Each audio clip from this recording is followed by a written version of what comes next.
43 చదవండి. అపోస్తలుల కార్యం 10వ అధ్యాయం 43వ వచనం. 10వ అధ్యాయం 43వ వచనం. త్వరగా 10:43 చదవండి ఒకసారి. 43వ వచనం.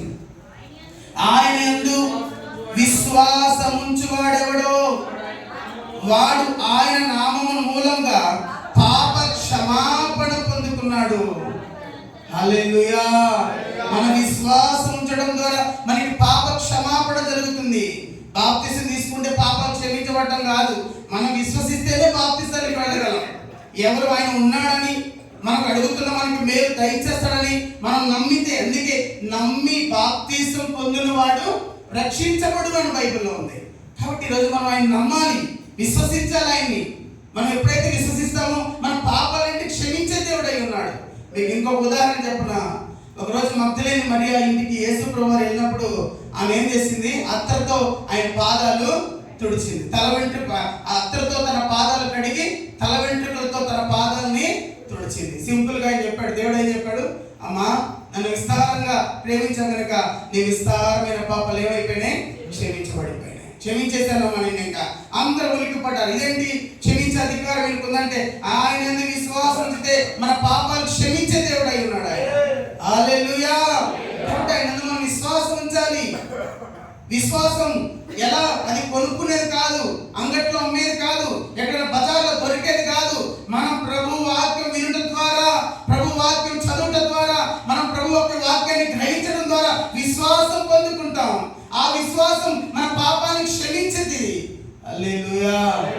కాబట్టి ఈరోజు మన పాపాలు క్షమించాలంటే ఎక్కడికెక్కడికో మనం తిరగాల్సిన పనిలే. ఆయన విశ్వాసం ఉంచితే చాలు, మన పాపాలను క్షమించే దేవుడు అయి ఉన్నాడు. ఇంకా అంటాడు కదా గలతీయులకు రాసిన పత్రిక 2వ అధ్యాయం 15వ వచనం, విశ్వాసము ద్వారా వారు నీతిమంతులుగా ఎంచబడుతున్నారు. అబ్రహాము దేవుని నమ్మిన అతనికి నీతిగా ఎంచబడింది. రోమీయులకు రాసిన పత్రికలో నీతిమంతుడు లేడు, ఒక్కడు లేడు అని బైబిల్లో ఉంది. మరి ఎలా వెంటనే నీతిమంతుడు అంటే ఆయన విశ్వాసం ఉంచడం ద్వారా. జక్కయ్య నేడు నీ ఇంటికి రక్షణ వచ్చిన ఎంత మందికి అధికారాన్ని ఇచ్చాడండి దేవుడు. రా, నువ్వు నాతో కట్టుపట్టు వెంబడించు, రా నాతో పడి కలిసి కూర్చో, రా నాతో పడి భోజనాన్ని కూర్చొని ఎంత మందిని దేవాది దేవుడు ఆహ్వానించాడండి. వాళ్ళు గతంలో పాపులుగా పిలువబడ్డారు, గతంలో దుర్మార్గులుగా పిలువబడ్డారు, గతంలో వ్యభిచారులుగా పిలువబడ్డారు. ఈ రోజు ప్రభు నమ్ముకుని ఎంతమంది దేవుని నీతిమంతులుగా తీర్చబడుతున్నారు గమనించండి. కాబట్టి ఈ రోజు నా ప్రభునందు మనం విశ్వాసం ఉంచడం ద్వారా నీతిమంతులుగా తీర్చబడుతున్నాం. కాబట్టి ఈ రోజు మనం ఏం చేయక్కర్లేదు, ఏ నదుల్లో మనం మునగక్కర్లా. మనం ఆయన నమ్మితే చాలండి, మన పాపాలన్నీ క్షమించి దేవుడు మనం నీతిమంతులుగా చేస్తాడు. అప్పుడు మనం ఎప్పుడైతే నీతిమంతులం అవుతామో దేవుని వాక్యం చెప్తుంది, నీతిమంతుల ప్రార్థన మనపూర్వకమై బహుబలం కలిగిందై ఉంటుంది. నువ్వు నీతిమంతురాలు అయితే నీ ప్రార్థన దేవుడు బలమైగా ఉంటుంది. ఆ ప్రార్థన ఆలకించి నా దేవుడిని సిగ్గుపడనీయకుండా నడిపించే దేవుడు అయి ఉన్నాడు.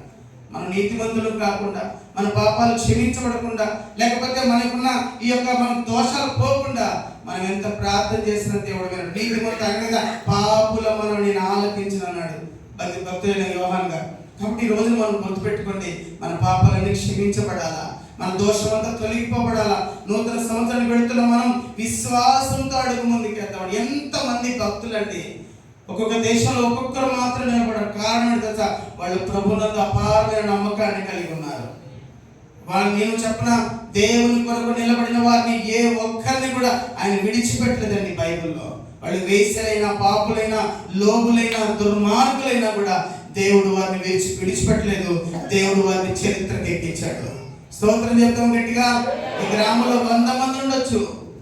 నీవు విశ్వాసంతో ప్రార్థన చేస్తే ఈ గ్రామం మొత్తాన్ని దేవుడు దీవించే దేవుడు అయి ఉన్నాడు.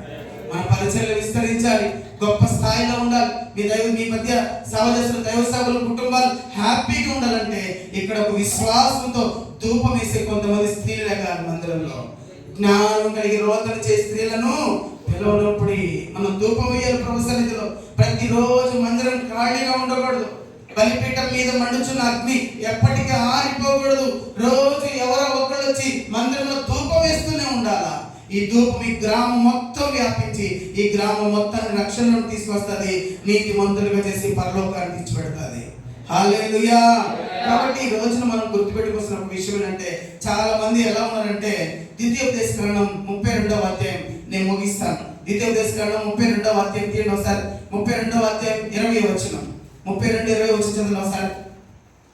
ద్వితీయోపదేశకాండం 32వ అధ్యాయం 20వ వచనం చదవండి.